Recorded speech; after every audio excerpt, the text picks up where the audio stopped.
5 days of camp in less than 5 minutes, let's do this. So I obviously can't have my phone out around campers, so I pretty much just have to record in the sparse moments when I have time, which is either during my daily break or during after night, after everyone's going to sleep, hence why it's dark out. So first day, Sunday, 4 major observations. First of all, camp, despite what would seem intuitive, has an eternity during days between when the day begins and when the day ends. So me waking up in the fraternity building, which is where I spent the night last night, by the way, seems like an eternity ago, given how much we've gone through during the rest of the day, which is checking in, driving over, kickball, gaga, unpacking lunch, tie-dyeing t-shirts, taking the swim check, which I didn't do because screw swimming, dinner, more camp activities, songs, doing a group sketch thing, s'mores. No one in this camp, by the way, knows how to make good s'more, which I think is a national tragedy if you're going to a camp. Counselor meetings afterwards, cabin chat, things like that.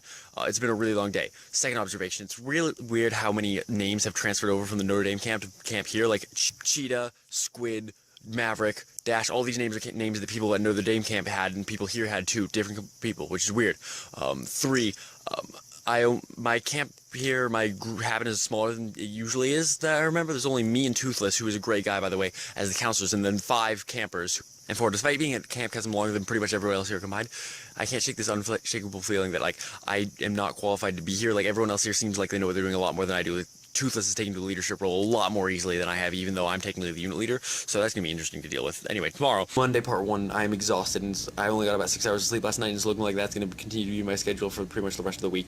Every day we get 1 hour of free time, where we get to just stay away from all the cameras and do whatever. After spending that time vlogging, I'm probably going to spend the rest of the time doing a nap pretty much every single day.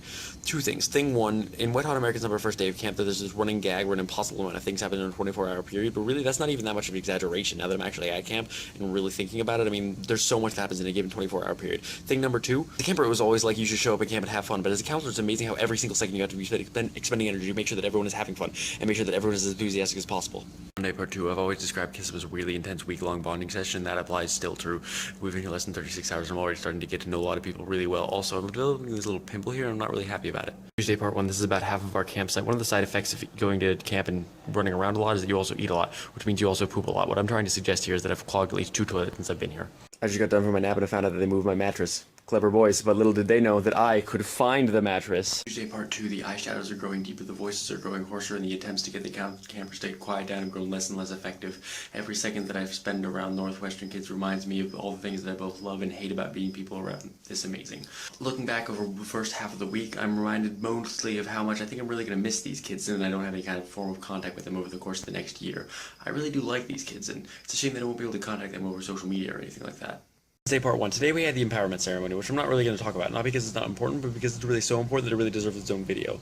Wednesday part 2, we just got done with the talent show, which I co-emceed with Kit Kat, and it was awesome. I have so many cool stories to tell, and there's so many cool things that happen, and I really hope that a lot of it ends up on YouTube somewhere, so that I can link to it in the doobly-doo. It's around this part of the week when every single event turns into like this giant event that defines the day, and the talent show was that for the second half of the day, basically. Thursday part 1, I just took a clothes shower because I just got done with the messy Olympics, which are exactly what they sound like they are. It's really weird actually to still be doing camp after the talent show because I'm really used to the Notre Dame Camp Kesem where the talent show is like the last thing that you do, and then after that, like the next morning you go home. If I mentioned, by the way, how much I loved the talent show last night because the talent show was awesome. It's consistently my favorite part of camp pretty much every time, and that's still held true so far, although still have to see what happens tonight. Thursday part 2, today we had a dance party. I think you guys know that I really mostly hate parties and dance parties as a part of that whole unit, but for some reason today this one with a bunch of like kids darting around doing complete nonsense songs, it didn't really seem to apply so much. Relatedly, my closest peer at this camp I feel is a 12-year-old, so that could say something really kind of dangerous about my levels of maturity, but the way I choose to see it really more is that this group of 12-year-olds in this set of campers, the people I really kind of feel connected with these people. Every single person at that party I knew and I felt some kind of connection with.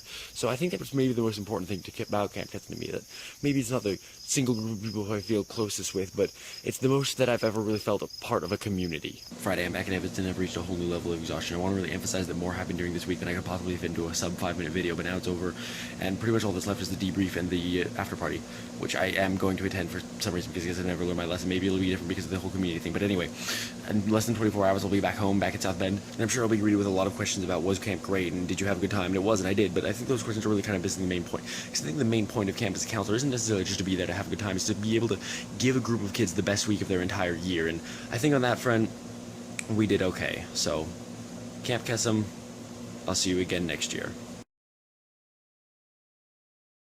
It's a response to me from the past. It turns out that those little differences don't make as much of a big difference in the grand scheme of the experience as you might have thought. You get over them pretty quickly.